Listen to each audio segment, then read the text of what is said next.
اسلام آباد high court نے نواز شریف کے خلاف توہین عدالت کی درخواست خارج کر دی۔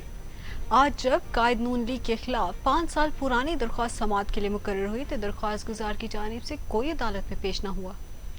اسلام آباد ہائی کورٹ نے عدلیہ مخالف تقاریر کے الزام پر سابق وزیر اعظم نواز شریف کے خلاف 2018 سے زیر سماعت توہین عدالت کی درخواست عدم پیروی خارج کر دی۔ بتایا گیا ہے کہ چیف جسٹس اسلام آباد ہائی کورٹ جسٹس عامر فاروق نے پٹیشن پر سماعت کی۔ قائد نون لیگ نواز شریف کے خلاف توہین عدالت کی درخواست مقامی شہری عدنان اقبال نے دائر کی۔ درخواست میں نواز شریف کے خلاف 2018 کے بیانات پر توہین عدالت کی کارروائی کی استدعا کی گئی تھی، اور آج جب نواز شریف کے خلاف 5 سال پرانی توہین عدالت کی درخواست سماعت کے لیے مقرر ہوئی تو درخواست گزار کی جانب سے کوئی عدالت میں پیش نہ ہوا، جس پر عدالت نے درخواست نپٹاتے ہوئے خارج کر دی۔ اس حوالے سے مسلم لیگ نون کے رہنما سینیٹر عرفان صدیق نے کہا ہے کہ ہمارے راستے میں قانونی نہیں بلکہ جو غیر قانونی رکاوٹیں حائل کی گئی تھیں وہ اب ریت کی دیواریں ثابت ہو رہی ہیں۔ نواز شریف کے ساتھ کھلی واضح واشگاف اور 2 ٹوک ناانصافیاں کی گئی تھیں جو ایک ایک کر کے دور ہو گئی ہیں اور وہ سیاست میں اپنا واضح کردار ادا کر رہی ہیں۔ انہوں نے کہا کہ لیول پلینگ فیلڈ کی جہاں تک بات ہے تو 2002 میں نواز شریف الیکشن نہیں لڑ سکے، 2008 میں نواز شریف کو الیکشن نہیں لڑنے دیا گیا، 2013 میں آصف زرداری صدر تھے اور ان کے ہوتے ہوئے الیکشن ہوئے، 2018 پھر نواز شریف الیکشن نہیں لڑ سکے، ان کو جیل میں ڈال دیا گیا۔ تو کیا یہ سب لیول پلینگ فیلڈ تھا؟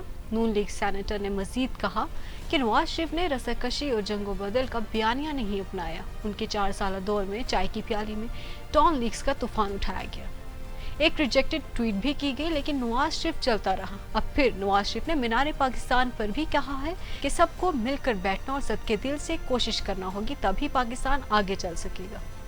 ان کا یہ بھی کہنا تھا کہ نواز شریف سہولت کاری سے نہیں بلکہ انصاف کے تقاضوں کو پورا کر کے آئے ہیں۔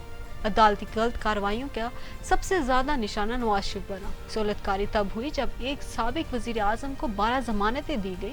نواز شریف ہمیشہ کی طرح تصادم یا مجاز آرائی کی نہیں، اتحاد کی بات کریں گے۔ کہا کہ میاں نواز شریف کی پوری سیاسی تاریخ میں گزشتہ 4 سال 2013 سے 2017 کا جو عرصہ تھا، میاں نواز شریف نے کبھی تصادم حاضرائی کا راستہ اختیار نہیں کیا۔ انہوں نے ہمیشہ کمپرومائز کیا اور وہ ایک اصول کی ترجمانی کرتے ہیں۔ نواز شریف کی سوچ ہے کہ ووٹ لے کر آنے والوں کو حکمرانی، خارجہ پالیسی اور پالیسی بنانے کا حق ملنا چاہیے۔ ووٹ کو عزت دو کہا جاتا ہے، اس حق کو تسلیم کرنا چاہیے۔ نواز شریف پاکستان میں واحد ایسی شخصیت ہیں جو تجربہ رکھتے ہیں، بصیرت رکھتے ہیں، فوراً تعلقات ہیں، ان کی اپنی ایک پہچان ہے۔ دوسری جانب شہباز شریف نے کہا ہے کہ رونے دھونے سے کچھ نہیں ہوگا، ریاست بچ گئی، سیاست بھی بچ جائے گی۔ پاکستان مسلم لیگ نون کے صدر شہباز شریف نے کہا ہے کہ جن کو عوام منتخب کریں گے قوم ان کو قبول کرے گی، رونے دھونے سے کچھ نہیں ہوگا، ایک دوسرے پر الزامات کی بجائے آگے بڑھنا چاہیے، ریاست بچ گئی ہے تو سیاست بھی بچ جائے گی۔ میڈیا سے گفتگو کرتے ہوئے انہوں نے کہا کہ ہم نے ملک کو دیوالیہ ہونے سے بچایا، اب اللہ نے موقع دیا ہے تو میاں نواز شریف بلوچستان کی ترقی میں حائل تمام مسائل کو حل کریں گے۔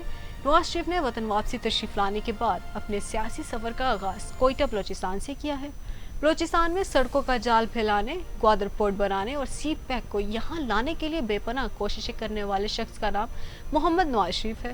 دوبارہ موقع ملا تو نواز شریف بلوچستان کے تمام مسائل حل کریں گے۔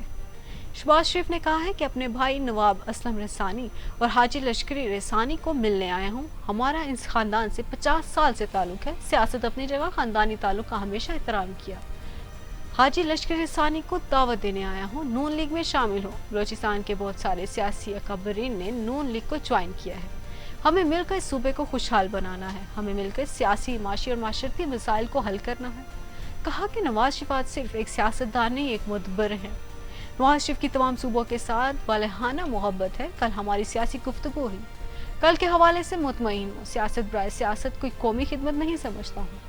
ان 75 سالوں میں جو خرابی ہوئی تمام سٹیک ہولڈرز کو بیٹھ کر مسائل کو حل کرنا ہوگا۔ کہا کہ گزشتہ حکومت نے پاکستان کو دیوالیہ ہونے کی نہج پر پہنچا دیا تھا، ہم نے ملک کو دیوالیہ ہونے سے بچایا، یقیناً ہمارا سیاسی سرمایہ خرچ ہوا، تسلیم کرتا ہوں، لیکن ریاست بچ گئی تو سیاست بھی بچ جائے گی، لیکن اگر ملک دیوالیہ ہو جاتا تو سری لنکا جیسے حالات بن جاتے اور بدترین صورتحال ہوتی۔ 16 ماہ کی مخلوط حکومت تھی جس میں مشاورت سے فیصلے ہوتے تھے، 16 ماہ کی حکومت میں مثبت فیصلے ہوئے۔